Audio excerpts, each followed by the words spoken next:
Sa paanan ng Mount Bulusan, isang natural na yaman ang aming natagpuan. Isang lugar na tila binabantayan ng kalikasan. Ang nag-iisang mineral spring resort dito sa Sorsogon. Malinaw ang tubig, malamig, at may halong sulfur mula sa bulkan. Hindi lang basta paliguan, ito'y isang karalasang babalikan mo.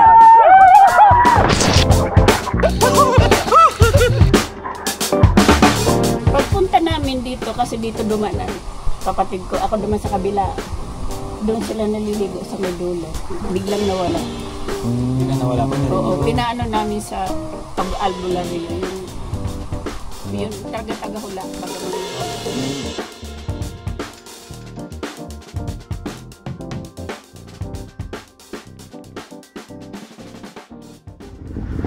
Tara guys, punta muna tayo ng hot spring. Pero along the way, hanap tayo ng pwede nating makainan. Oo nga pala, hanap tayo makakain natin. Time check 11:54 ng lunch na. Dito tayo. Yes na dumaan dyan kuya, isa. Dito na tayo. Pagpapunta tayo sa view deck, dapat papunta doon, pabalik. Ngayon, diretso na tayo, ano. Tara. Uy, letter C, letter C. Oh.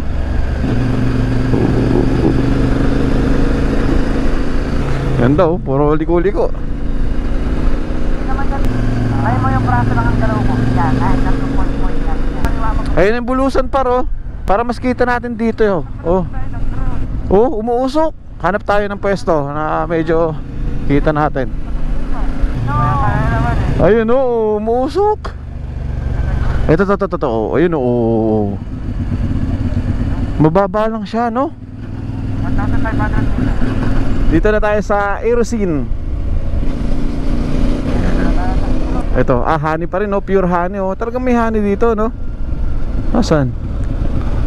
Pure honey? Wala naman. Try natin sa bayan pagbaba par. May kainan dito. Par, ito par, oh. Oh, may seafoods. Oh. Ito, ano to? Bangus. Binagoongan. Kala ko may laing. Kasi laing. Maubos ko na. Isang mainit na kanin. Anong tawag dito? Guys, dito sa kinainan natin, kitang-kita yung bulusan, no? Ayan, no? Umuusok, oh. Grabe, oh. Diman. Grabe. Pati itong baba na to, umuusok, oh. Ayan, oh. Oh. Guys, mula dito sa kinainan namin, ayan, no? kita yung bulusan na umuusok. O, tignan nyo guys. Tumakbo na tayo! Woo! Uy! Ayan, ito pa, oh. Ate, okay lang yung ganyan, hindi pa kayo magpapanik. Kaya nga. Umuusok ng ganyan. Normal yan. Para pag sa atin, no, parang ano na, no. Ay, paputok na ata yan, eh. Ay, palipad tayo draw para makita natin. Napakainit guys dito. Sobrang init. Summer na summer dito. Aray ko, ang init ng upuan. So napakainit dito guys. Change plan tayo. Dapat papunta tayo ng hot spring. Kaya lang sobrang init na ng panahon. Tapos sobrang init pa ang papaliguan natin. Parang mali ata. Kaya decision namin, hanap kami ng mas malamig na lugar o mas malamig dito na pwede natin mapaliguan. At meron daw dito, Masakrut. Nasa 3 kilometers daw mula dito. Sabi nila mas maganda daw maligo sa hot spring ng madaling araw or umaga or gabi. Ayan. Kaya gagawin namin, dito muna kami sa Masakrut, tapos hot spring, tapos yung view deck. Ayan. Grabe, summer dito. So dito pala guys, baligtad. Pag summer sa atin, sa Manila, bandang norte, dito naman tag-ulan. Pag sa atin ang tag-ulan, dito naman daw ang summer. Baligtad. Sabi nila mula June hanggang September ang summer nila dito. Sa atin yun, medyo tag-ulan na, nag-uulan.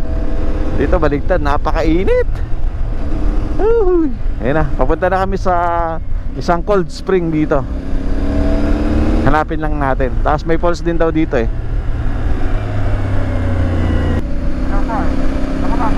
Hindi par. Oo, pakiramdaman na lang natin.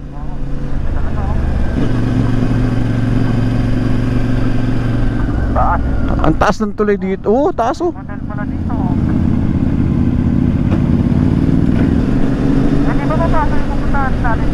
Oo. Mapaso Hot Spring. Iba pa yung Mapaso sa Masakrot. Iba pa daw, cold spring naman yun eh. Bulusan na to eh. Pabalik tayong Bulusan. Oo nga, Bulusan na to. Ito.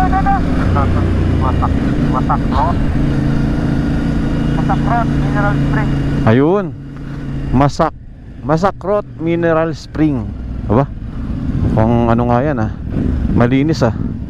Mineral eh. No? Tingnan natin. Kahit naman ang aso, nag-single pa yun. Ito, admission fee. Adult 70, senior 60. Table 200, open cottage 400. Sightseeing 40 pesos. So may bayad na po pag pumasok. Sir, tama po ba? Pag nagustuhan, pwede po ba silipin muna namin, no? Yan. Nayagan tayo ni sir na masilip natin kung gaano kaganda dito. Ito, marami silang mga table dito sa ilalim ng puno. Oh, presko to. Ayan. Oh, malalaki pa ng puno dito. Ayan, yung cottage sila. Ito yung cottage, malaki. Tsaka tawag dito dyan sa bubong na yan, sa wali. Maganda para. Ang ganda. Malinaw. Ay, napakalinaw nga ng tubig oh. Okay, so ito na yun. Doon ang gagaling yung tubig. Kunin muna natin mga gamit natin.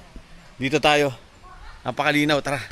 Masakrot Cold Spring Resort, San Roque, Bulusan, Sorsogon. So part na siya ng Bulusan. Ang lakas-lakas pa lang ito kanina. Oo. Naku, masyadong bumangking yan. Oo, naku. Ay, naku. Nanaginip. Ay, naku, iba na. Nanaginip. Oo. Magsasalita pa yan sa video ito. Let's go! Kanina sobrang linaw nung mataas yung araw. Ngayon medyo hindi namin ilalim kasi umuulan nga. Lamig. Ayan o, kakita pala sa camera ko. Ang linaw oh. Tapos doon nagbumula yung tubig. Sa ilalim daw po mismo niyang mga punong kahoy na yan. Sa ilalim mismo ng lupa. Doon siya nagmumula.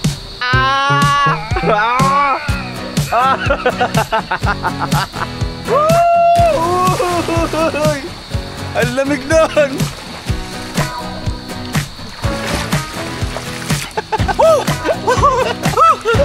Gumaganda.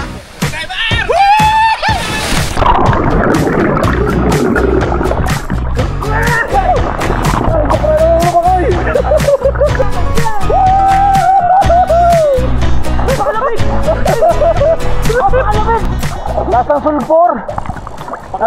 Mapakla. Oh, guys, yung tubig dito amoy at saka lasang sulfur, pero konti lang. Unlike doon sa Marinduque, nakaligo kasi ako doon sa Malbog. Malakas yung amoy ng sulfur. Dito malalasa mo lang, pero hindi siya ganun ka yung amoy. Kasi daw medyo may halo siyang sulfur. Let's go, Bicol!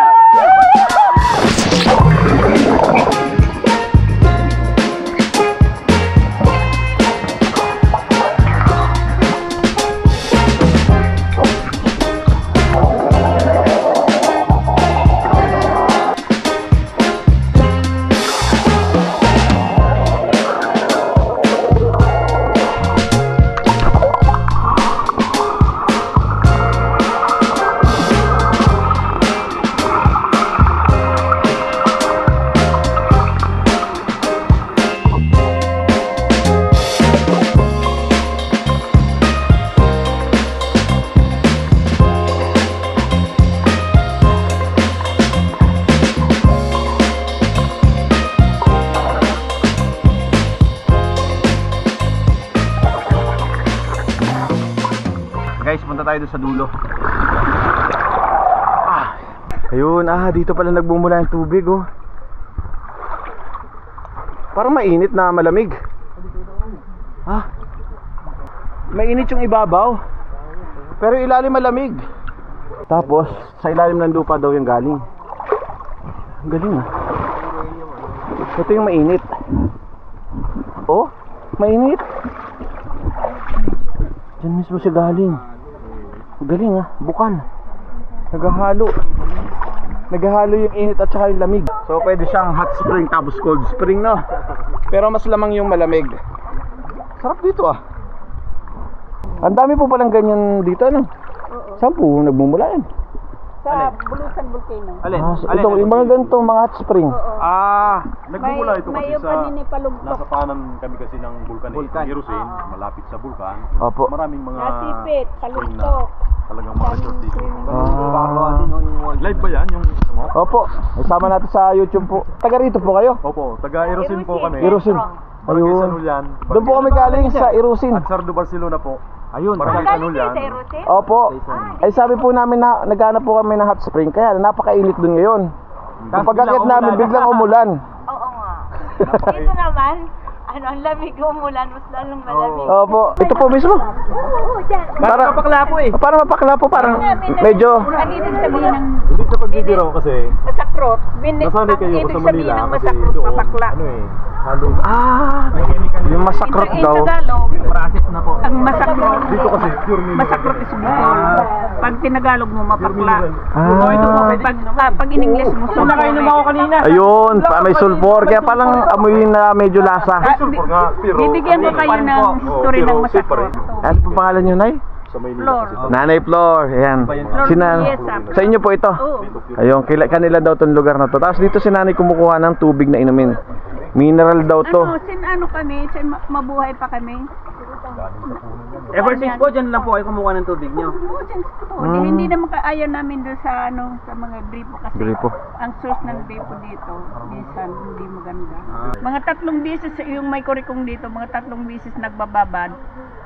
After 3 days, Magaling na po. Tuyo na, ano? So nakakagaling pala yung tubig na to.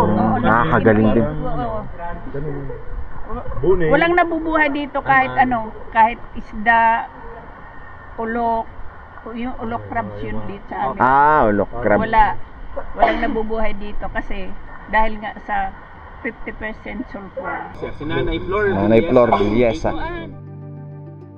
Ang Masakrot Spring Resort ay isang natatanging destinasyon sa Barangay San Roque, Bulusan, Sorsogon. Kilala ito sa malamig at natural na soda spring na nagmumula sa ilalim ng Bulusan Volcano. Ang tubig na ito ay may kakaibang lasa na masakrot sa salitang Bicol at mapakla naman sa salitang Tagalog, kung saan nakuha rin ang pangalan nito dahil sa taglay nitong sulfur, iron at iba pang mineral.